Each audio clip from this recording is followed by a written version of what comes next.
Oh, hello. I didn't see you there.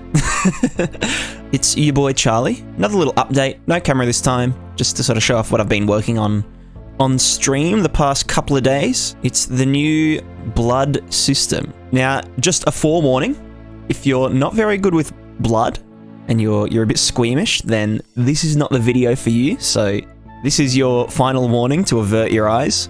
But for those of you that want to paint the town red, literally, as a debug, when I left click, we shoot blood out. And as you can see, it's actually painting super accurately onto the landscape.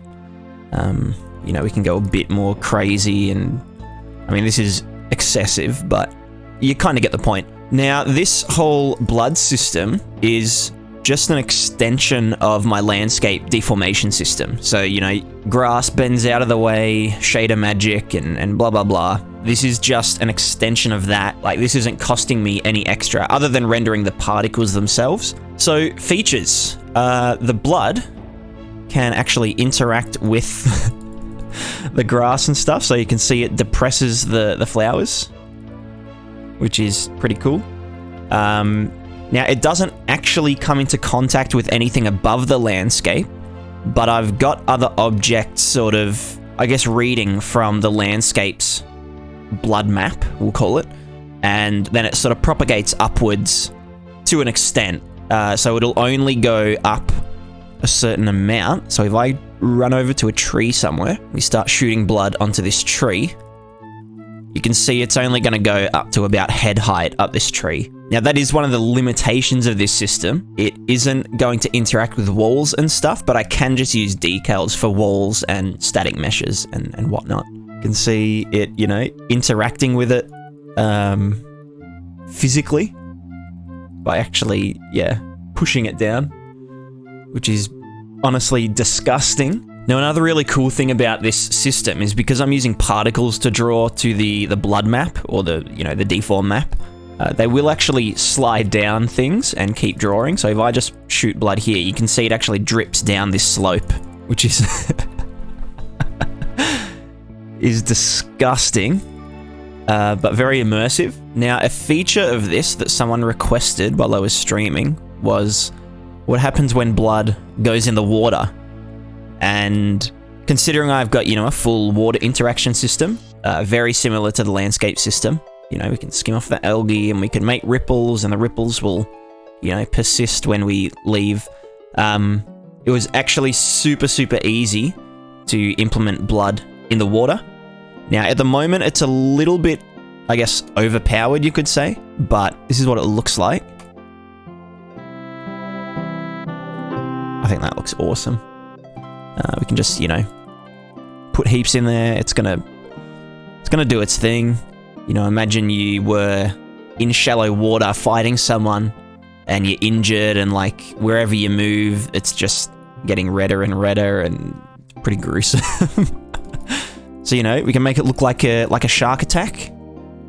And I've also included the blood can go on the algae just as a little bonus. The blood also creates ripples in the water. So if you missed that before, there's some ripples from the blood. Now, you're probably asking, why go through all this effort just for something, as trivial as, blood on the ground and on objects and stuff? And the answer is scalability. Because this is like I guess it's a kind of passive rendering mode, like there's no decals. We're not spawning a million little decal actors and stuff.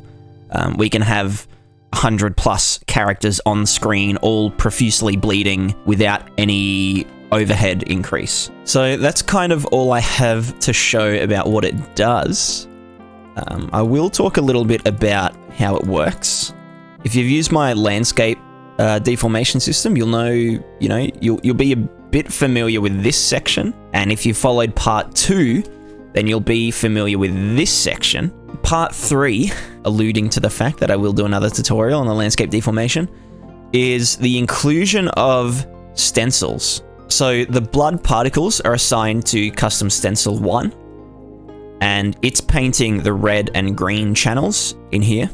And then anything with custom depth stencil value 0, which is just the default custom render depth, is printing to G, B, and A channels. And then because I wanted to use a different offset for the blood so that it would affect, you know, ground foliage and rocks on the ground, I have a separate offset value for, you know, everything else and the blood stuff. And then what happens is I've got a material function called blood splatter, and all it does is takes in a value, and then we do a little bit of math and have some detail maps so that they look higher resolution than they really are. And then we chuck it through a contrast so that it's, you know, it's either 0 or 1. It's either there or it isn't. We don't want it to kind of blur on the ground. And then the particles themselves, I spawn both a sprite, which doesn't really get picked up by the depth capture very well. And so on top of that, I also spawn a mesh. And the mesh is just a square plane, but it's only visible from the bottom side. And so if I was to just shoot a bunch of blood particles out and then hit pause and eject, and we go underneath them, you'll see that there are these oval shapes that are not representative of the sprites. But basically what they're going to do is just provide sort of a bigger brush for the blood to interact with the landscape. So if I now resume, then you can see, yeah, they interact with the depth capture that's below the landscape. So I hope you found this enjoyable, maybe, you know, a little bit educational as well. And I hope you're looking forward to a more in-depth explanation in part 3 of my landscape deformation tutorial, system tutorial. So I guess with that, I say goodbye. Goodbye.